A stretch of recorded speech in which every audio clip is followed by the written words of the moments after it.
बारिश और सैलाब के बाइस मच्छरों की अफजाइश रोकने के इकदाम बेअसर हो गए। शहर में मुसलसल बारिश से लार्वा साइटिंग का अमल मुतासिर है।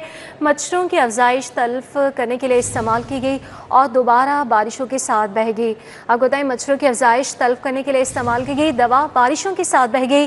बारिशों से मच्छरों की अफजाइश में इजाफा हो गया। डेंगू और मलेरिया के चैलेंज से निपटने के बजाय मरीजों का डाटा छुपाने में मसरूफ है। इस हवाले से मज़ीद डिटेल्स जानेंगे senior health reporter Zahid Chaudhry से। बताइएगा। हालिया सैलाब और मुसलसल बारिश जो मच्छरों की अफजाइश को तल्फ करने के इकदाम हैं उनको भी बेअसर कर दिया गया है।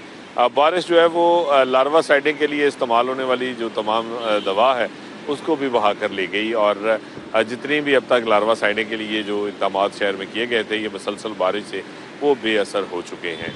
और जो माहिरीन हैं उनका कहना है कि शहर में जो मच्छरों की अफजाइश है उसमें तेज़ी के साथ इजाफा हो रहा है, क्योंकि न सिर्फ जो है वो वाटर बॉन्डिंग है, मुसलसल बारिश की वजह से जो है वो जगह जगह पानी जमा है और इसके साथ साथ जो सैलाब से मुतासरा इलाके हैं लाहौर के, अब वो भी जो है वो इस हवाले से जो है वो मच्छरों की आमाजगाह बने हुए हैं। लेकिन दूसरी जानिब महकमा सेहत जो है वो इस चैलेंजिंग सिचुएशन का मुकाबला करने के बजाय उसकी जानिब से जो डेंगू के मरीज़ हैं उनका डाटा छुपाने की कोशिश की जा रही है।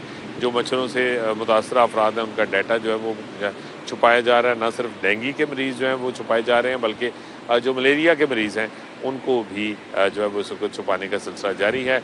जिसकी सबसे बड़ी मिसाल ये है कि शहर में सबसे बड़ा और अहम जो दातागंज बख्श जोन है जिसमें सबसे ज़्यादा बड़े अस्पताल जो है वो उसमें वाक़या हैं, उसमें अब तक जो है वो रवां साल में सिर्फ एक केस जो है वो सरकारी तौर पे उसकी तस्दीक की गई है कि डेंगू का सिर्फ एक केस जो है वो दातागंज बख्श जोन में रिपोर्ट हुआ है, क्योंकि ये तमाम शहर का अहम तरीन इलाका है, अहम तरीन इमारतें हैं यहाँ पे, इसलिए जो है वो यहाँ पे बहुत ज़्यादा कंट्रोल किया जा रहा है। सरकारी अस्पतालों में रिपोर्टिंग नहीं होने दी जा रही और न सिर्फ डेंगू बल्कि मलेरिया के जो केसेज हैं उनको भी छुपा। ठीक है, बहुत शुक्रिया जाहिद चौधरी आपका।